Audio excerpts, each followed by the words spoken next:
This is the morning after the night before. We were working on the van until quite late last night, and now I can show you what we did yesterday. Although admittedly it's not particularly exciting. It may seem that way, but it was a lot of work.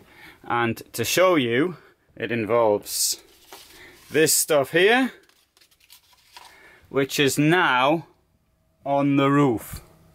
And that may not look like much, but it was a lot of work.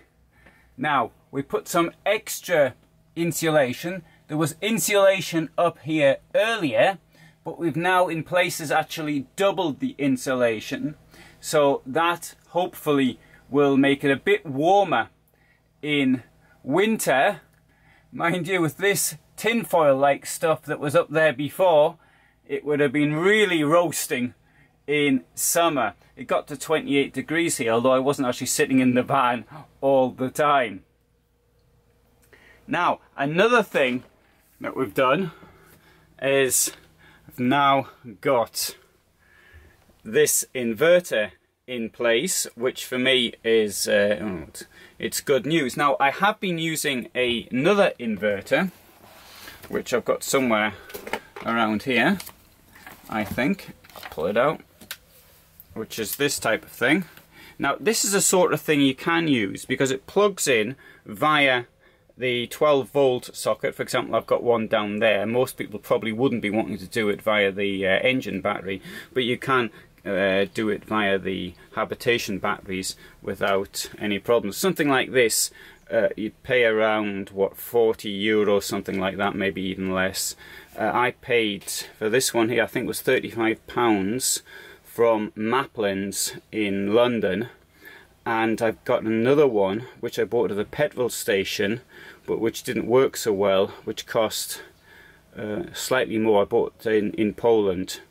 But anyway, this Nikkei turned out to be the best one. Unfortunately, I noticed that the ending here was getting quite soft in heat, so that wasn't good.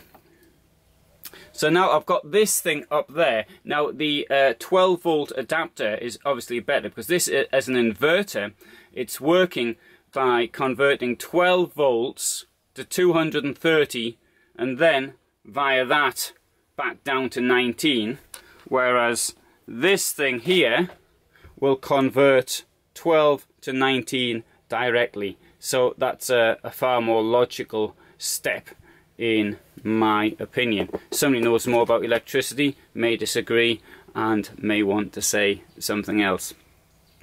So I'm pretty pleased with this, particularly as it means I'm getting closer to actually not living in a mess. And the amount of boxes and stuff that I'm taking stuff out, putting it back in, taking stuff out, putting it back in, which seems to be a constant flow when you're doing things, even just to get access to, for example, electric cables and things of this nature. It's quite difficult.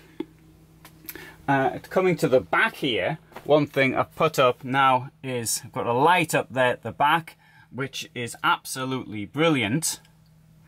And brilliant in two ways. There was a pun. It's brilliant and it's brilliant. So that is a superb thing. A very small thing, but the amount of light that it gives, particularly when I compare it to a situation which existed before. Now, there's one thing I hadn't thought of earlier, is it would be nice to have a switch to turn all the lights on as I come into the vehicle. Of course, I can use the main power switch. I could just flick that one, flicking all the 12-volt stuff on and off, but it's not quite the same, I feel, than having maybe a light switch somewhere down there that does it. Anyway, that's for to be done later. And another thing I've started to do is with clothing. I mean, this is a statement of the obvious, of course, but I've started putting my clothing in these boxes. For example, at the bottom there I've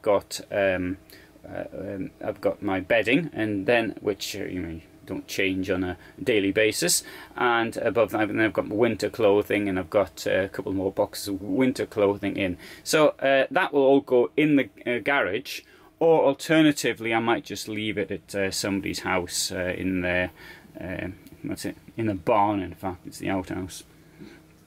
So that's probably a better thing for me. But having this mess around all the time, it's when work's going on, because that's the way it sort of happens, and there's not really much we can do about it. And a final good point for me is this. This has been in the garage for ages, bought in the UK. I don't know how old it is, and I'm now going to be able to connect it to that for cooking purposes. And you know, the inverter I bought some time ago that I didn't use, but now I'm really quite excited about this because I can start using making things such as you know, these shakes or vegetable shakes and things of that nature. So that for me is that's great. Anyway, went down and bought some tomatoes to find out just how well it's going to work. So I might film that later. So this is the last motorhome rebuild I will do before my next journey to Germany. I will be going to the south eastern corner on the Czech and Austrian borders. Then I'll be driving I'll be in Bad Waldsee where Heimer is, I'll be in Aulendorf where Karthago is, I'll be in Jandelsbrunn, which is near Passau on the Austrian-Czech borders where Knaus is. And I'll also I plan to be in Isny in Allgäu where Deathlefs is, so I'll be seeing stuff from motorhomes from these companies, and I've got one or two other tourist things to do as well. I'm sort of half planning a little bit of a trip through Austria as well. I might go to places I didn't go to last year when I did my large tour of northern Austria along the northern Austrian border. And so I'm thinking of going to Kitzbühel and Attersee and maybe even Lake Töplitz. Anyway, we'll see about that later. But so I'll be off in around 9 days time, and that's quite exciting for me.